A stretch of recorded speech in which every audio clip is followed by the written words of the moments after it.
안녕하세요. 회원 여러분, 구독자 여러분. 반갑습니다. 늘 좋은 리포트로 여러분들하고 공감을 만들어가고 있는 케어맨입니다. 오늘도 여러분들하고 또 한번 유튜브 한번 달려보도록 하죠.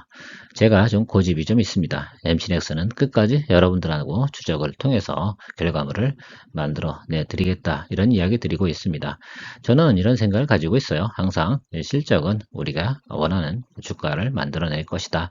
라는 것들이죠. 모든 주식이 상승해야 되는 이유 중에는 별다른 이유가 큰 게 없어요. 그냥 실적이 결국은 전부 다다라고 생각할 수가 있겠죠. 대표이사가 바뀐다고 주가가 오른다. 그게 결과적으로 좋은 일일까요? 뭐 그런 일은 아닐 겁니다. 우리가 생각해야 되는 것들은 그래서 어닝이 상당히 중요한데 우리가 QOQ 대비해 가지고 우리가 3Q, 4Q 여기가 상당히 중요하다라는 얘기 드렸습니다. 그래서 좀 그 과정이 어떻게 진행되고 있나 우리가 살펴봐야 되는데요. 어느 날 갑자기 동사는 스마트폰은 제치고 이제 전장용이 이슈가 돼서 가장 많은 예를 들면 인기를 끌고 있는 모습을 볼 수가 있습니다. 물론 아직까지는 큰 관심을 얻고 있진 않죠. 자, 그러나 이런 부분들은 곧 인기가 도래할 거다라고 생각을 하고 있습니다. 자, 대한민국 아빠들의 차 산타페가 곧 출시가 됩니다. 정말 국민차 아니겠습니까? 근데 이번에 디자인 나온 거 상당히 좋죠. 자, 거기에 들어가는 것 상당히 좋은 예를 들면 우리가 전장용 카메라들 필요합니다. 물론 EV9도 마찬가지일 것이고요. 뭐 그랜저는 뭐 당연히 과거부터 진행이 됐는데 MC넥스가 현대차 그룹의 1차 벤더가 됐다는 사실도 여러분들 사전에 이야기 드린 적이 있습니다. 많은 리포트를 드려서 간략간략하게 정리해 드리긴 하겠지만 우리가 봐야 되는 것들 바로 실적이다라는 겁니다. 그 실적의 효과가 3쿼터하고 4쿼터에 우리가 나온다라는 거 충분히 생각하고 가야겠다라는 것들이죠. 그러니까 조금 인내심을 가져가고 조금 늘린다 하더라도 조금 더 담아주시는 그런 매력도 좀 보여주시면 좋지 않을까라고 생각을 합니다. 사실 계속 주춤 하잖아요. 자, 그런데 어느 날 여기밖에 남은 게 없죠. 다른 것들은 이미 어떻습니까? 주가가 많이 올랐어요. 상대적으로 저평가되어져 있는 건 분명히 맞습니다. 이제 밸류에이션 평가를 제대로 받을 때가 곧 도래한다라고 우리가 생각할 수가 있습니다. 저는 그렇게 믿고 있고요.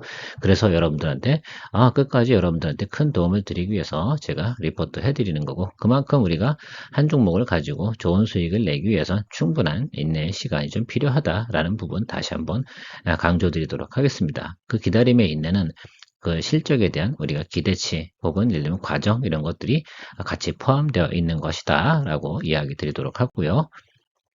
뭐 계속해서 뭐 다른 이야기 드리면 뭐 하겠습니까? 일단 뭐 대신증권에서 나온 리포트라고 생각하시면 되는데 이거는 뭐 모든 리포트 쓰는 사람들이 공통적으로 쓰는 내용들입니다. 뭐 이 쿼터까지는 안 좋다.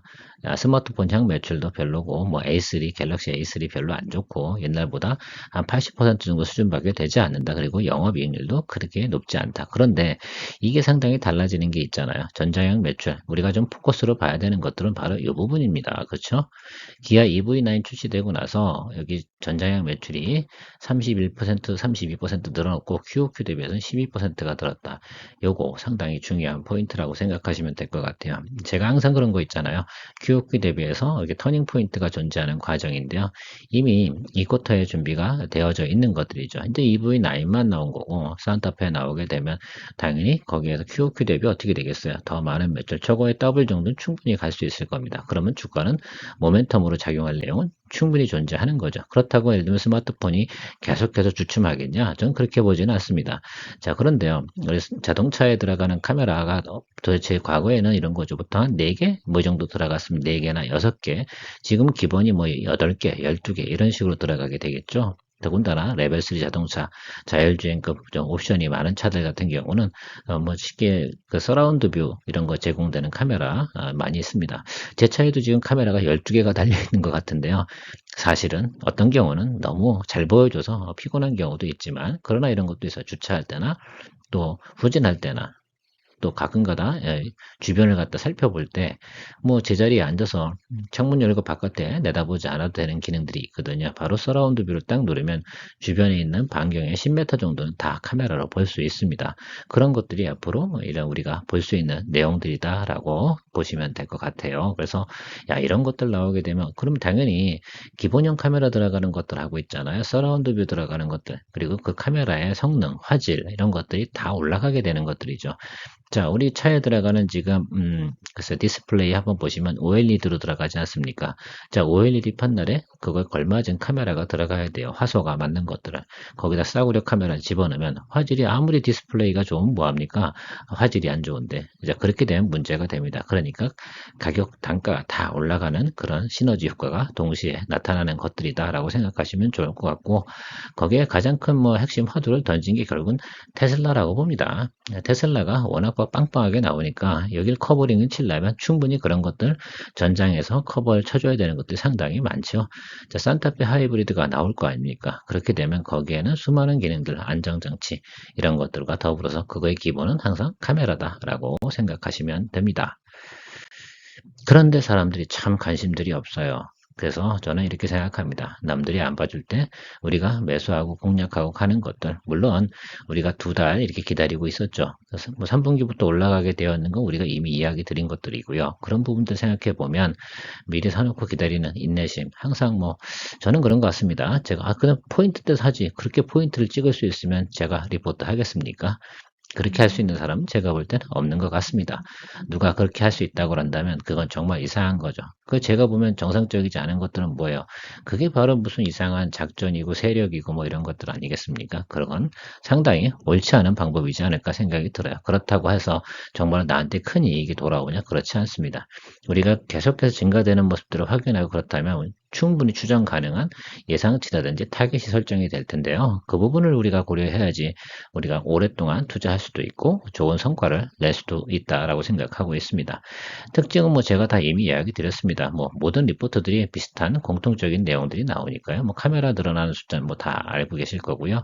더군다나 우리가 자율주행 레벨 3, 2 이런 거 장착되면서 당연히 좋은 카메라 들어가야 되고 디스플레이가 핵심이에요. 차량 안에 들어간 디스플레이가 OLED인데 거기에 따라오는 화소가 되는 것들 상당히 중요할 거라 생각이 듭니다. 가끔가다 이렇게 보게 되면 어느 날 갑자기 제 차 타다가 옛날 차를 딱 타게 되면 후진기가 탁 넣으면 잘 안 보여. 정말 신기하죠. 옛날엔 야 뒤에가 보인다 이런 것만 갖고도 엄청나게 좋아하는데 지금은 아우 뒤에가 이렇게 화질이 안 좋아. 일단 짜증이 나기 시작을 하죠. 그런 것들은 이젠 채택되지 않는다라고 생각하셔야겠죠. 자, 자동차에 채택된 카메라 수도 증가가 되지만 정장 부품에 대한 레벨도 같이 올라가서 대당 평균 공급가액이 과거보다 어떻게 됩니까? 상당히 단가가 올라가죠. 그럼 결국은 그게 뭡니까? 매출 늘어나고 영업이 늘어나게 되는 그런 구조다라고 생각하시면 좋을 것 같고요. 자, 현대자동차 1차 협력사가 됐다는 건 거의 예를 들면 모든 자동차에 기본적으로 1차 협력사가 상당히 중요한 부품으로 구성이 되겠죠. 자, 그런 과정 속에서 우리가 매출 변화 한번 보면 자, 현대기아차 우리가 생산량이 이렇게 쭉 진행이 되고 있음에 불구하고 MC넥스는 어떻습니까? 자, 주구장창 늘어나고 있지 않습니까? 이 부분이 상당히 중요할 것 같고요. 그 다음에 가동률 상당히 좋지 않습니까? 이 정도면 과거 대비해서 거의 풀가동이라고 봐야 된다고 생각을 하고 있습니다. 이렇게 돌아가고 있는데 왜 주가는 아직도 반응이 없냐? 뭐 당연히 이 부분들에 대해서 사람들이 인지하지 못한 것도 있겠죠. 자, 그런데 제가 볼 때 꾸준히 매수세는 계속 들어오고 있어요. 자리가 눌리게 되면 매수가 쭉 들어오게 되고 결과적으로 많은 사람들이 우리와 같이 기다리고 있는 포인트가 상당히 많다라고 해석할 수가 있겠습니다. 지금 보통 220일 평균선 밑으로 내려가는 것들은 좀 이상현상이라고 좀 보면 될 것 같아요. 그러니까 220일 이동평균선 밑으로 내려갈 사유가 지금 현재 나오는 리포트상으로는 존재하지 않죠. 물론 2쿼터나 1쿼터 안에서는 분명히 존재합니다. 자, 그러나 3쿼터부터는 그 사유가 사실 말이 되지 않는 것들이죠. 모든 데이터들이 지금 우상향으로 나타나는 것들 우리가 인지할 수가 있는데요. 자, 그러면 스마트폰 뭐 관련돼서는 크게 뭐 매출이 좀 빠졌다고 한번 치다 하더라도 MC넥스의 매출은 어떻게 돼요? 그걸 커버치고 올라와 있지 않습니까? 이게 불과 글쎄 한 두세 달 사이에 벌어지는 일이라고 생각을 할 수가 있습니다. 그래서 뭐 제가 볼 때는 뭐 스마트폰 출하해서 그렇다고 손해가 나는 거냐? 그렇다고 볼 수는 없어요. 과거보다 매출량이 조금 빠져 있는 그 부분 정도 수준 아니겠습니까? 자, 그런데 이걸 뭘로 커버해 준다고요? 바로 전장 부분에서 커버를 쳐준다라는 것들이 핵심 키죠. 그러면 과거에 잘 나갈 땐 주가가 보통 4만 원 이 정도 갔었지 않습니까? 그렇죠. 적어도 3만 5천 원까지는 충분히 찍어주는 그런 내용이라고 생각을 합니다. 그러면 3쿼터에는 되면 적어도 3만원대, 4쿼터에는 35,000원 이상은 충분히 우리가 생각을 해볼 수가 있는 내용들인데 아직까지 거기에 대해서 잘 반응을 하고 있지 않은 부분이니까 우리는 그 타겟을 노리고 투자 포인트를 잡아가는 것이 상당히 중요한 시절이다라고 저는 이야기 드리고 싶은 겁니다. 자, 그래서 좀 우리 체크해 보면 뭐 데이터가 나와 있지 않습니까? 작년도 생각해 보세요. 이렇게 이 쿼터별로 쭉 움직이는 쿼터 보면 여기 지금 작년 1년이 상당히 좋지 않았던 겁니다. 이 과정이. 그쵸? 여기. 자, 그런데요. 우리 생각해 봅시다. 2022년 1쿼터, 2쿼터 이때보다 영업이익이 어떻습니까? 지금 3쿼터, 4쿼터 예상치가 상당히 높죠. 그리고 2023년도 예상치가 어때요? 2022년도보다 훨씬 높아요. 거의 160%에 가까운 수준 아니겠습니까? 그리고 내년도 2024년도 모습은 어떻습니까? 거기에 배수란 말입니다. 예상치가. 자, 이 주가가 그러면 지금 저 자리에 있을 것이냐? 앞으로 우리가 저 리포트 내용대로 우리가 예상치를 갖다 생각해 보면 야, 생각해봐도 아주 간단한 논리가 되지 않겠습니까? 저 수치는 MC넥스에서 지금 나온 자료예요. 이 자료 같은 경우는. 그러면 얘네들이 지금 나가고 있는 수준만 계속 유지된다는 전제 조건 하에서 또 앞으로 수주되는 것까지 다 생각해보면 2024년도권은 뻥이라 칩시다. 그럼 2023년도 이제 두 쿼터 남았는데 저건 어떻게 계산해야 되는 거냐라고 생각하면 엄청난 수가의 예를 들면 영업이익이 우리가 발생이 된다고 우리가 볼 수가 있는 것들입니다. 그렇다고 우리가 뭐 매출액 부분이 크게 조금 빠지긴 했으나 그렇죠? 그런데 영업이익 자체는 작년보다 훨씬 더 나은 거 이런 부분도 상당히 중요하겠죠. 그래서 전장용 부분에서 훨씬 더 영업이익이 많이 남는 것들이죠. 그러면 상당히 좋아져야 되는 거 중요하죠. 자, 그리고 2024년도 같은 경우는 2022년도 매출과 더불어서 영업이익은 2022년 대비해서는 거의 4배에 가까운 예상치가 나오고 있다는 점입니다. 자, 이 점을 보고 여러분들이 투자 포커스를 잡아야겠죠. 이게 전부 다예요. 이 데이터가 우리는 믿고 갈 수밖에 없는 것들이죠. 왜? 우리가 그렇게 되길 기대하고 있는 것들이고 실제로 다 그런 매출들은 아니 1차 밴더가 됐는데 뭐가 걱정입니까? 앞으로 나오는 차량이나 수요 이런 것들이 현재 정도의 판매량만 유지되면 좋을 것 같은데 제가 어저께 산타페 티저 광고 딱 놓는 실제 모델 사진 딱 봤거든요. 저는 엄청나게 팔릴 것 같습니다. 소렌토보다는 훨씬 더 많이 팔릴 것 같거든요. 이제는 다시 산타페 시대가 도래하지 않았나 이런 생각을 가지고 있어요. 많은 제가 볼 때는 40 전후한 또 뭐 젊은이들한테도 스타일에 맞고요. 요즘 또 상당히 유행하는 캠핑이나 차박 뭐 이런 것들에 상당히 어울리는 디자인으로 나왔거든요. 그 다음에 과거에 또 향수를 또 자아내는 저 어렸을 때 갤러퍼 타면 정말 로망 아니었습니까? 자, 그런 것들만큼 비슷한 디자인으로 복고풍도 좀 섞어가면서 상당히 매력적인 디자인으로 나왔다라는 점들이 우리가 좀 투자 포커스로 좀 고민해 볼 만한 내용이 되지 않을까라고 고민해 봅니다. 즐거운 고민이죠. 자, 그래서 MC넥스 같은 경우 지금 저렇게 주춤 하고 있지만 글쎄요. 그러니까 2022년보다는 영업이익이 훨씬 높게 나온다. 매출은 조금 낮지만 자, 그렇다고 보면 뭐 글쎄요. 대신증권에서는 여기 4만 원 여기를 갖다가 레벨로 잡았지 않습니까? 글쎄, 저는 이거보다 높지 않을까 이렇게 생각을 하고 있는데요. 저는 이렇게 봅니다. 지금 이게 221등으로 올라온 건 좋고요. 이제 실적 확인하는 거잖아요. 이제 본격적으로 실적 확인되는 부분 우리가 눈으로 볼 수가 있을 것 같아요. 이젠 달리기 시작하면 쉬지 않고 달릴 일만 남은 것 같다라고 생각을 하고 있습니다. 자, 그래서 저는 타겟을 좀 다르게 잡아볼게요. 일단 여기까지는 갑니다. 37,500원까지는 무조건 간다고 보고요. 그 다음 때 4쿼터에서는 그 이단으로 좀 보게요. 한 42,000원, 45,000원 이 정도 사이로 말씀드리고 싶습니다. 저는 그냥 나와 있는 어닝 예상치, 그래 포워드 가이던스가 저는 맞다고 보고 있거든요. 그렇다고 하면 제가 예상하는 것들은 분명히 제가 보통 애널리스트가 예상하고 있는 그 TP보다 낮게 잡는 게 보통 일상적인 일인데요. 저는 이번엔 욕심을 좀 부려보도록 하겠습니다. 저는 42,000원 이상에서 타겟을 잡고 가보도록 할 거예요.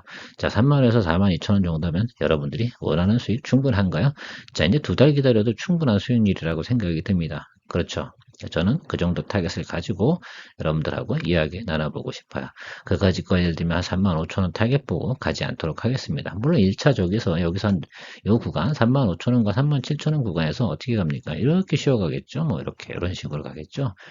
자, 중간에 가장 큰 변수가 나타나는 거, 매크로 변수만 크게 변화가 없다면 그 부분이 어디겠어요? 뭐 전반적으로 예를 들면 미국으로부터 날라오는 안 좋은 이슈 이런 것들일 텐데 제가 생각할 때는 그닥 악재는 별로 없습니다.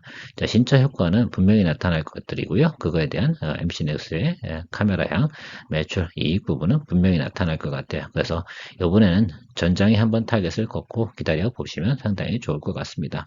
그래서 우리가 조금 좀 생각해 다른 것도 하나 좀 있어요. 요즘 최근에 또 여담 한번 드려보면 시간이 있으니까 삼성전기 같은 경우가 MLCC 분야가 지금 상당히 급격하게 성장을 하는 모습을 나타나고 있죠. 뭐 파워 인덕터 뭐 이런 얘기를 하고 있는데 그것도 MLCC의 한 종류예요. 왜냐면 지금 DDR5에는 그 안에 들어가는 하나 얘기했잖아요. 좀 큰 MLCC가 들어간다고 했지 않습니까? 전엔 그게 들어가지 않았거든요. 이제 지금은 고사양이 들어가야 된다는 거. 왜? 전력이 좀 더 파워풀하게 돌아가야지 어떻게 됩니까? DDR5 같은 경우는 성능을 갖다 되게 업그레이드 시킨 거 아니야? 그거에 걸맞은 안정적인 전력을 수급으로 확보해야 되는 거. 그것이 키워드거든요. 그래서 예를 들면 속도도 높아지고 효율도 높아지는 그런 과정 속에서 들어가는 거니까 요즘 삼성전기가 인기가 있는 겁니다. 제가 볼 땐 삼성전기도 저 자리에서 자리 잡고 다시 한번 좀 더 점프업해서 타겟까지도 갈 수 있다는 거 한번 그냥 추가적으로 첨언해 드리고요. MC넥스 그냥 인내심이 필요한 시간이다. 너무 걱정하지 마셔라 라고 말씀드리면서 오늘 다시 한번 마무리 짓도록 하겠습니다. 저도 여기에 타겟을 상당히 두고 있거든요. 올 하반기에 먹을 만한 종목들 그리 많은가요? 뭐 별로 없습니다. 자, 그 점 체감해 보면 우리가 이거 해야 됩니다. 반도체 쪽은 지금 조금 소강성대로 갈 거예요. 다시 뭐 2차전지 좀 반짝반짝하지만 올라가봤자 뭐 10%, 20%이 정도 업사이드거든요. 오히려 더 올라가면 올라갈수록 피크저의 피크에 대한 고민 이런 것들이 더 많이 생기게 마련 아니겠습니까? 자, 그런데 우리 MC넥스 같은 경우는 어, 백투 노멀로 아직 돌아오려면 아주 멀었습니다. 그래서 올라갈 일이 많은 것들을 가지고 이제는 우리가 승부를 좀 걸어가야 되지 않나라고 생각을 하면서 오늘 마무리 짓도록 하겠습니다. 어떻게 오늘 도움 되셨나요? 좋아요, 구독, 멤버십은 더보기 누르시면 거기에 저희 머니케어 뉴스 이렇게 하고 뜰 겁니다. 거기 눌러보시면 됩니다. 자, 늘 여러분들에게 투자에 큰 도움이 되도록 노력하고 있는 머니케어 뉴스 케어맨이었습니다. 오늘도 즐거운 하루 되시기 바랍니다. 감사합니다.